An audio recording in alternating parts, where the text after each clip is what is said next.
सुशिक्षित आणि सुविद्य महिला सांगली, इस्लामपूर, वाळवा या ठिकाणी राहणाऱ्या होत्या आणि तालुका वाळव्यामध्ये, आणि त्याच्या हाताच्या नसा कापून त्यांनी त्या जखमी अवस्थेमध्ये पोलिसांना सापडल्या।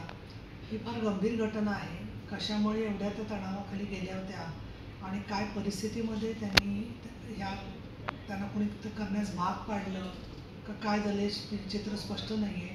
परंतु गेल्या काही महिन्यांमध्ये महिला डॉक्टरांच्या अशा प्रकारच्या आत्महत्या किंवा हत्या अनेक जिल्ह्यांमध्ये होत आहेत। म्हणून मी उच्च विद्याविभूषित असे जे वैद्यकीय व्यावसायिक आहेत त्या सर्व कुटुंबाला विनंती करेन की आत्महत्या असेल किंवा हत्या असेल या संदर्भामध्ये काही तणाव असतील किंवा काही प्रश्न असतील तर स्वतः ते डॉक्टर असले तरी त्यांनी समुपदेशकांची मदत घेणं आवश्यक आहे।